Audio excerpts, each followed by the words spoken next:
Analysis में हम discuss करेंगे बालकृष्णा इंडस्ट्रीज़ स्टॉक के ऊपर। और दोस्तों ये एक तरह का रेड अलर्ट एनालिसिस है। अगर किसी को ये स्टॉक के अंदर फ्रेश पोजीशन बनाना हो करंट लेवल पर तो वो अपने एडवाइज़र को पूछकर वेट कर सकता है, बिकॉज दोस्तों ये स्टॉक के अंदर मल्टीपल नेगेटिव फैक्टर्स एक साथ ब्रेकडाउन हो चुके हैं, जिसके तहत ये स्टॉक करंट लेवल से डाउनसाइड करेक्शन इनिशिएट कर सकता है। लेकिन फ्रेंड्स यहाँ पर कोई भी हमारी बाय सेल होल्ड रिकमेंडेशन बिल्कुल भी नहीं है। ये प्योरली एजुकेशन पर्पस से मैं अपना पॉइंट ऑफ व्यू आप लोगों के सामने शेयर कर रहा हूँ। कोई भी पोजीशन लेने से पहले अपने फाइनेंशियल एडवाइज़र को ज़रूर कंसल्ट कर लेना। दोस्तों आप लोग देख सकते हो कि ये वो बॉटम थी जहाँ पर स्टॉक के अंदर एक ज़बरदस्त अपसाइड मोमेंटम बना एक अपर स्लोपिंग पैरेलल चैनल के थ्रू। और जब तक स्टॉक की अपर स्लोपिंग पैरेलल चैनल में था, स्टॉक के अंदर एक धुआंधार अपसाइड तेज़ी चली और दोस्तों ये 50% की तेज़ी थी। दोस्तों अगर पिछले एक साल में अगर आप देखो तो मार्च 2024 के आसपास ये स्टॉक का जो रेट था दोस्तों वो तकरीबन 2200 रुपीज़ के आसपास था। और वहाँ से जो स्टॉक भागा है दोस्तों, यानी 1000 रुपीज़ इसने अपसाइड मूव दिया 2200 से, यानी ऑलमोस्ट 50% अपसाइड मूव दिया दोस्तों सिर्फ 2024 के अंदर। और उसके बाद स्टॉक ने करेक्शन किया है और करेक्शन में भी दोस्तों इसने अगर आप देखो तो एक डाउन साइड करेक्शन देने के बाद एक कंसोलिडेशन करा है और वो कंसोलिडेशन को डाउन साइड में ब्रेकडाउन करने की तैयारी में है। तो वो लिहाज से दोस्तों यहाँ से कोई भी बाई साइड पे मूव लेने से पहले अपने एडवाइज़र को ज़रूर कंसल्ट कर लेना। और दोस्तों यहाँ पर अगर आप देखो तो स्टॉक जब तक ये अपर स्लोपिंग पैरेलल चैनल में था, यहाँ पर back to back higher highs trigger होते गए। दोस्तों अगर आप देखो तो फर्स्ट हायर राइज यहाँ रजिस्टर हुआ, सेकंड हायर राइज यहाँ पर लगा, थर्ड हायर राइज यहाँ पर और लास्ट हायर राइज यहाँ हिट हुआ।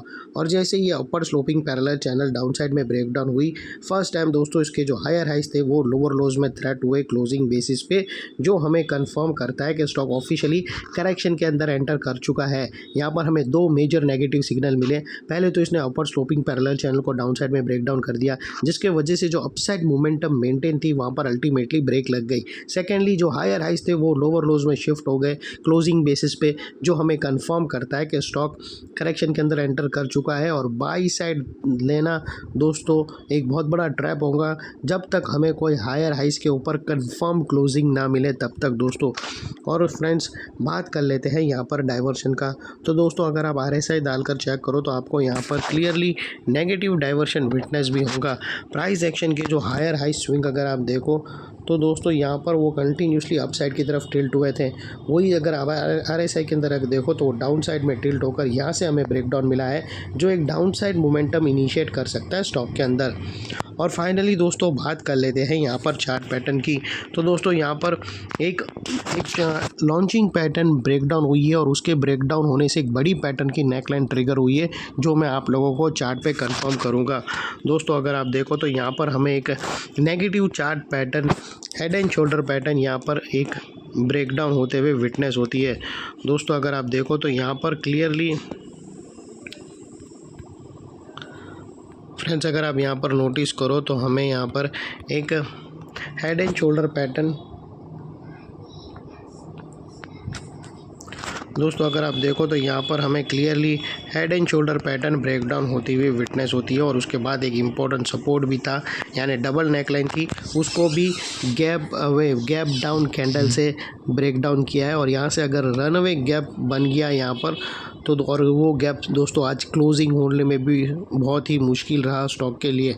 तो यहाँ पर दोस्तों फर्दर डाउन साइड। और दोस्तों ये जो पैटर्न थी हेड एंड शोल्डर पैटर्न, ये एक खुद देखो तो एक छोटी सी लॉन्चिंग पैटर्न थी, जिसके ब्रेकडाउन होने से दोस्तों बड़ी पैटर्न की भी नेकलाइन साइमल्टेनियसली ब्रेकडाउन हुई है, जिसको मैं अभी जूम आउट करके बताता हूँ।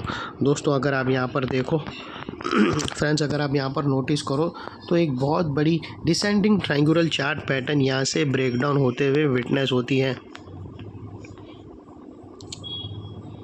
और उसकी भी नेकलाइन दोस्तों तकरीबन सेम नेकलाइन थी जो स्टॉक ने ब्रेक करा है आज।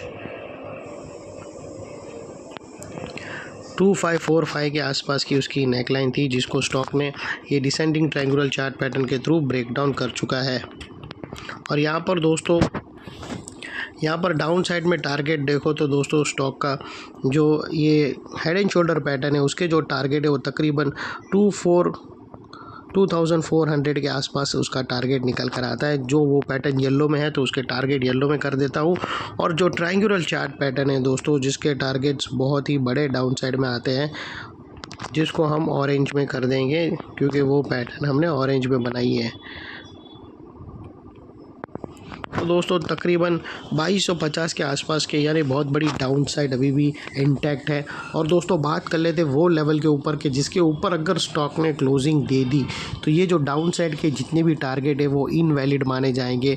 और वो दोस्तों मैं खास मैं बता रहा हूँ, मैं हेड एंड शोल्डर पैटर्न की बात नहीं कर रहा हूँ, मैं जो बड़े चार्ट पैटर्न की है जिसका इम्पैक्ट ज़्यादा रहेगा चार्ट के तरफ, उसके पैटर्न के नेगेट की बात कर रहा हूँ। तो दोस्तों यहाँ पर अगर आप देखो तो ये स्टॉक 2930 के ऊपर अगर क्लोजिंग दे देता है तो ये दोस्तों जो बड़ी डाउनफॉल आने वाली है स्टॉक के अंदर वो नलीफाई हो जाएगी, और अब स्टॉक के अंदर एक अपसाइड मोमेंटम देखने को मिल सकता है। और दोस्तों बात कर लेते वो लेवल की जिसके ऊपर अगर क्लोजिंग मिली तो हमें एक बाउंस मिल सकता है। दोस्तों देखो ट्रेंड रिवर्सल वो एक अलग होता है और बाउंस अलग होता है। तो यहाँ पर जो बाउंस आ सकता है वो है राइट शोल्डर के, ये जो हेड एंड शोल्डर है उसके राइट शोल्डर के ऊपर क्लोजिंग मिली तो हमें एक शॉर्ट कवरिंग बाउंस देखने मिल सकता है।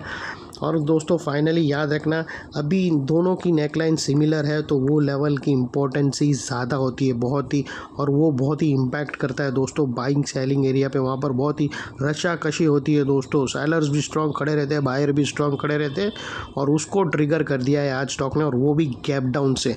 तो यहाँ पर अपर हैंड शॉर्ट सेलर लोगों के पास है ये स्टॉक के अंदर।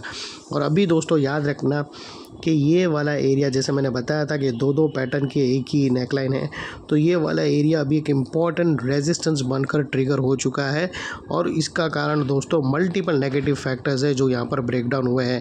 अपर sloping parallel channel down side में ब्रेक डाउन हुई, हायर हाइज लोअर लोज में शिफ्ट होते हुए मिले, नेगेटिव डाइवर्शन मिला प्राइस एक्शन RSI के थ्रू, और launching pattern head and shoulder pattern भी ब्रेक डाउन होते हुए मिली, और एक बहुत बड़ी डिसेंडिंग ट्रायंगुलर चार्ट पैटर्न भी गैप वे कैंडल के थ्रू यहाँ पर ब्रेक डाउन होते हुए मिली। तो ये सारे नेगेटिव फैक्टर्स के कारण नेकलाइन का ये एरिया जो अभी तक एक स्ट्रॉन्ग सपोर्ट था वो अल्टीमेटली स्ट्रॉन्ग रेजिस्टेंस बनकर ट्रिगर हो चुका है। और इतने बड़े स्ट्रॉन्ग रेजिस्टेंस के ऊपर शॉर्ट सेलर लोगों का स्टॉप लॉस रहेगा जो आसानी से ट्रिगर नहीं होगा, और अगर ट्रिगर हो जाता है तो हमें एक शॉर्ट कवरिंग बाउंस अपसाइड में देखने मिल सकता है। और दोस्तों याद रखना, ये जो बड़ी पैटर्न है डिसेंडिंग ट्रायंगुलर चार्ट पैटर्न, वहाँ से स्टॉक रिवर्सल दे सकता है उसके टारगेट की तरफ से, और अगर दोस्तों उसके टारगेट भी ब्रेक हुए तो यहाँ पर further follow up down side selling भी इनिशिएट हो सकती है। ये थी हमारी एनालिसिस फ्रेंड्स। अच्छी लगे तो प्लीज़ चैनल को लाइक शेयर सब्सक्राइब ज़रूर करना। थैंक यू, जय हिंद।